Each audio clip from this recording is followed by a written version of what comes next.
Servus, my friends. Finland is known among the metal community to be one of the leaders of great metal bands. In this video, I will share some of my favorites along with some honorable mentions. I shall leave a link in the description to all the artists' Spotify profiles for convenience. With that being noted, let me get into some honorable mentions. The band that made the honorable mentions category are bands that I've listened to a bit, but not enough to name every little known fact about. After listening to metal for so long, you, for the most part, give up on that stuff unless a band really strikes a chord. Lastly, I don't want this video to be super long, so I'm going to try to cut down info for each band by quite a bit. If you want to know more, leave a comment and we can chat. Ruska is an industrial metal band that was formed in 2002. I found these guys on YouTube a while ago from their song Tunen Viema. They've been on hiatus since 2008 after their fourth album was released. In my personal opinion, Radium is the best album from them. Finnish Rammstein, but still amazing. Hanoi Rocks were that band that was supposed to get super big but never really got there. They are a glam metal band from 1979 that most people know by the death of their drummer Razzle due to a drunk Vince Neil in a vehicle. They are basically the originators of glam metal. Just check out Tragedy and jam out. The next one you shall either love or hate. By their definition, they are, end quote, true Finnish samurai metal. I never thought in my life I'd be headbanging to Finnish men wearing kamadori and playing oriental-sounding melodeath. Other than their lead singer sound like Petri Lindros, foreshadow maybe, they slap harder than a Latino mom with a flip-flop. Strike, pun intended, is their most well-known song and will easily set you up for the rest of their stuff. 2003 saw the birth of yet another industrial band by the name of Timothy and Ketelut. These guys just released their 9th album titled Global Warming in April of this year. I found these guys through their song Sina Setana after seeing a decked out Panzer with speakers and battleships in the background on YouTube. They can have a disco vibe with them, such as with Disco Vibrator and Techno Dictator, which I totally dig. It ain't a metal video without one black and doom metal band in the mix. Barathrum has had everyone and their mother in there at some point, but that's alright.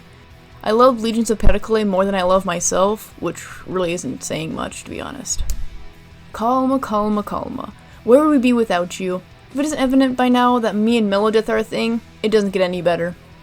I heard 7th Swamptony 4 years ago, and since then these guys have been at the back of my mind yelling at me to listen to them more. Well, here I am now. You happy, Kalma? Really though, I know these guys are relatively big, and if you've never listened to them, do it now. Potato black metal, anyone? Beharit is here to fulfill that need. Well, sort of. Anyone familiar with black metal knows Drawing Down the Moon. Great album. But after that, they went synth and then kind of back to black metal. Other than that, listen to Drawing Down the Moon and you'll be alright.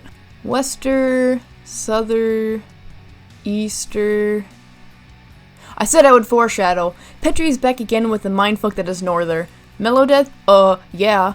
And we'll get chicks lining up at your door. It's that good. If you go down to hell, tell me why, because there's no way back, my Antichrist. Enough of that. On to the next honorable mention. Here comes my personal favorite of this list. Moonsorrow is a blackened folk band that was formed in 1995. They have 7 albums and kick so much ass. Sudentunti has one of the coolest videos I've ever seen, which depicts Ragnarok with the battle between Fenrir and Odin. I don't speak Finnish, so I will save my bad pronunciations for a later date. With honorable mentions far behind us now, let's get into the main attractions. This video is already long enough, so sit tight while I try my best to make these ones quick too. Children of Bodom was, and still is, one of the staples of Finnish metal. They have hard-hitting albums such as Are You Dead Yet? Something Wild and Hatebreeder, totally isn't my favorite. Funny covers and playing skills of Immortal Being. Hexed, in my opinion, was a great album but didn't top I Worship Chaos. 10 out of 10, would listen to again. Since I'm on the topic of great musicians, let's take a trip to the Cloud Factory with Snot Arctica. They have shifted their sound more to rock, but overall their music is cheesy yet has meaning. They only have one song I dislike from their entire discography, is X Marks the Spot. Too weird for me. Sonata sadly has Metallica fanbase, where you have 2 split sides. Those who like most all of their stuff and can respect it, and those who say only the first few albums are good. People are able to have their opinions, but if you're ever looking for sad power metal that can also hype you up, stay right here and check out their Spotify. Forgive me if I ramble for this next one. I shall try my best not to take up 20 minutes talking about these guys.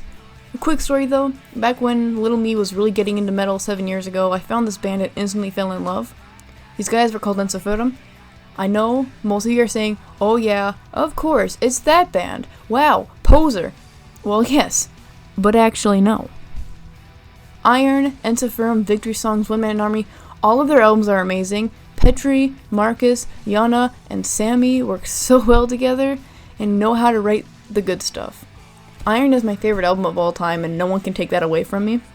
Trollish hoedown metal has always been a part of every culture, and no one does it better than, you guessed it, Fintroll. It's impossible to talk about Ensiferum without their drunken friends coming up.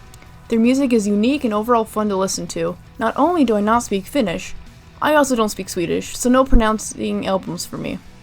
These 3 albums are a staple for me. Black and folk Trollish hoedown metal is the way to go, no matter the time or place. Also, a new album coming out soon. I should include at least one thrash band in here, and that goes to Lost Society. I listened to these guys a bit when I saw Children of Bodom a few years ago. They happened to be an opener. As of late, I don't enjoy the new wave of thrash metal, but these guys overcome that for me. They're fresh blood in the scene, which is really good to have.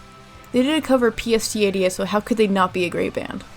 Excalion is a power metal band formed in 2000 that is just under the layer of being on the top of power metal hierarchy. Their most well-known album is 2007's Waterlines, which I endorse 100%. There's nothing really special about these guys, to be quite honest, yet they always seem to catch my ear, especially with Dream Alive. They're power metal, and power metal is badass. Not really, but we'll just move on from that. Here comes the Red Fiends themselves. Ladies and gentlemen, give it up for Tursis. Battle metal, the Varangian Way, Stand Up and Fight, Tursis 2013, you can't get any better than those albums. Nygaard is a great vocalist who's a total package. I love songs about folklore, war, and other things. Folk metal has always quenched my thirst for all 3. This is great music to play games to and jam out, epic choruses, instruments, and musicians. If you've never listened to them before, now you have an excuse to. I know everyone has been on the edge of their seats waiting for Stradivarius, so here, take it. Speaking of the power metal hierarchy, has one of the rulers right here. Stradivarius really made a name for themselves after releasing Visions and the Element albums. Since then, they have dominated the scene with Infinite, with their biggest hit Hunting High and Low. I love these guys for the neoclassical side of power metal rather than the supersonic speed that most others have. Real harpsichord hours. Vodka, tequila, beer, Jägermeister. Everyone's favorite alcoholics, Korpiklani. A band so Finnish that even Finns can't understand their lyrics sometimes. Beverage in one hand and an accordion in the other, Korpiklani is here to deliver folky music that shall give the most feminine woman a beard. What I really like about them is how they stick to their language even though it isn't as marketable. Totally debunks the argument of, you can't enjoy something if you don't know what they're saying. Excuse me while I kill myself. I'm just joshing. Or am I? Sentence has become one of my favorite bands in the past year. Totally isn't the reason why it's my shirt in this video. They sat in my Spotify for months growing dusty until one day I clicked the play button. I'm a huge fan of depressive music and Mika did that perfectly. Haven't listened to their death metal stuff a whole lot, but love the gothic shit. If there's one band on here that could make everyone listen to, it would be Sentenced. Hi guys, Yari here. The last band for this video is the mythical Winter Sun. Of course I could have never left these guys out because A. Ensiferum Yari, B. Temu Nasim, and C. Mellow Death. Winter Sun, thrashing fast. Time 1, getting more mellow. The forest seasons, mellow as hell. I love all the albums so much, and each has their own charm. We don't talk about Yari's sketchy as hell GoFundMe campaigns, but that's beyond the point. In all honesty, Winter Sun is a great beginner band to get into harder shit while still keeping the eargasm level at a full. Plus, nothing beats listening to them during the 6 months of winter that we have here. 20 bands later, we are finally at the end of the video. I should say I didn't put Nightwish on here for a reason, because I don't like Nightwish. Duh. I'm sure I missed a lot of bands, but these are some of my favorites, and I thought I might as well share them to the masses. Thank you guys for taking time out of your day to watch this, and stay metal.